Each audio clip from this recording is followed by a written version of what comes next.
മഹാരായ ഓച്ചിറ ഉപ്പാനെ കുറിച്ച് പറയുന്നുണ്ട്. കുപ്പസ്വാമി എന്ന് കേരളത്തിന്റെ അന്ന് ആ കാലഘട്ടത്തിൽ ജീവിച്ചിരുന്ന ഒരൊറ്റ ആലിമും ആ മനുഷ്യൻ വലിയല്ല എന്ന് പറഞ്ഞിട്ടില്ല. ഇവിടുത്തെ പുത്തൻ പ്രസ്ഥാനക്കാരല്ലാതെ ലോകത്തൊരാളും ഓച്ചിറ ഉപ്പ വലിയല്ല എന്ന് പറഞ്ഞിട്ടില്ല.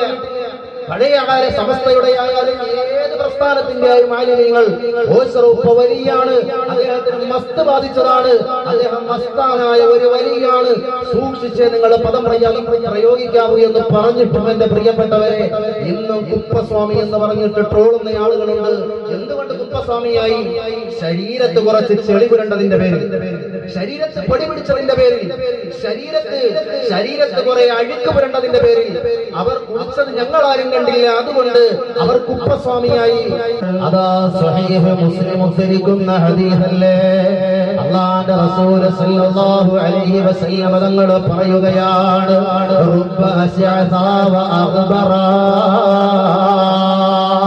ശുദ്ധമായ ഖുർആൻ കഴിഞ്ഞാൽ ലോകത്തെ ഏറ്റവും ഇസ്ലാമിക ലോകത്ത് ആധികാരികതയുള്ള ഗ്രന്ഥമല്ലേ സ്വഹീഹുൽ ബുഖാരി, അതിനോടടുത്ത് നിൽക്കുന്ന ഇസ്ലാമിക ഗ്രന്ഥമല്ലേ ഇമാം മുസ്ലിമിന്റെ സ്വഹീഹ് മുസ്ലിം. പ്രിയപ്പെട്ടവരെ, ആ സ്വഹീഹ് മുസ്ലിമിന്റെ പേജൊന്ന് മറിക്കണ്ട ചെറുപ്പക്കാരാ.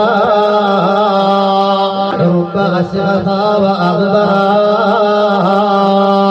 മുടി ജട കെട്ടിപ്പോയാ, മുടി മുഴുവനും ജട ബാധിച്ചു പോയാ, വസ്ത്രങ്ങളെ കീറി പറഞ്ഞിട്ട് മണ്ണും ചെളിയുമായിട്ട് അശ്അസായി പോയാ, ശരീരം മുഴുവനും അഴുക്ക് പറ്റിയിരിക്കുന്ന അഗ്ബറ,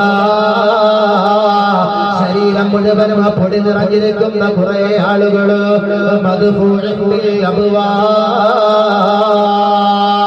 ബാബുകളിൽ നിന്ന്, വാതിലുകളിൽ നിന്ന് അവർ ആട്ടിയോടിക്കപ്പെടുകയാണ്. ഒന്നും മിണ്ടാതെ ആ ജന്മങ്ങൾ ഇറങ്ങി നടക്കുന്നുണ്ട്. അവർക്ക് അമ്പര ചുംബികളായ കൊട്ടാരക്കെട്ടുകളില്ല, അവർക്ക് സമ്പത്തിന്റെ ഗരിമയില്ല, അവർക്ക് അധികാരത്തിന്റെ അഹങ്കാരമില്ല, ആൾബലത്തിന്റെ പ്രൗഢികളില്ല. അവരുടെ മുടി മുഴുവനും ജടയാണ്, അവരുടെ ശരീരം മുഴുവനും പൊടിയാണ്. പക്ഷേ അല്ലാഹുവിനെ മുൻനിർത്തിയെന്നാണ് അവരൊരു ശബ്ദം എടുത്തു കഴിഞ്ഞാൽ, അല്ലാഹുവിനെ മുൻനിർത്തിയിട്ട് അവരൊരു ശബ്ദം ചെയ്തു കഴിഞ്ഞാൽ അല്ലാഹ് ഇടപെട്ടു, അതിന് മാറ്റമില്ല. അത് സംഭവിച്ചു കഴിഞ്ഞത് ആദരവായ പ്രവാചകർ നബി മുഹമ്മദ് മുസ്തഫ സല്ലല്ലാഹു അലൈഹി വസല്ലം തങ്ങൾ പറയേ